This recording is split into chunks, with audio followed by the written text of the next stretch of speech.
नमस्कार. 4 ऑगस्ट 2026 रोजी राज्य मंत्रिमंडळाची एक महत्त्वपूर्ण अशी बैठक पार पडलेली आहे. या बैठकीकडे राज्यातील शेतकऱ्यांचे लक्ष लागलेले होतं. परंतु नियमित कर्जदार शेतकऱ्यांना काही दिलासा दिला जातोय का? कर्जमाफीच्या संदर्भातील एक आढावा घेतला. म्हणजे की काही निर्णय घेतले जात आहेत का? याकडे सर्वांचं लक्ष लागलेलं आहे, की शेतकऱ्यांच्या हप्त्याचं आणि सर्वांचं देखील मोठ्या प्रमाणात टीका-टिप्पण्या केल्या जात आहे. परंतु सरकार काही निर्णय घेत आहे का? हे सर्वांचं लक्ष या ठिकाणी लागलेलं होतं. अशा प्रकारची एक अतिशय महत्त्वपूर्ण अशी मंत्रिमंडळाची बैठक पार पडलेली आहे.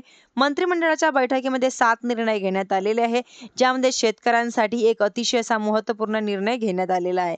म्हणजेच की जो गोपीनाथ मुंडे सानुग्रह अनुदान योजना ही शेतकऱ्यांसाठी राबवली जाणारी एक महत्त्वाकांक्षी अशी योजना आहे. याच गोपीनाथ मुंडे शेतकरी सानुग्रहण योजना ही पुढील 3 वर्ष राबवण्याकरता आता मंजुरी देण्यात आलेली आहे. याचबरोबर राज्यांमध्ये महिला किंवा शेतकरी धोरण आखण्यात आलेलं आहे. त्यासाठीचा कायदा आणण्यात आलेला आहे.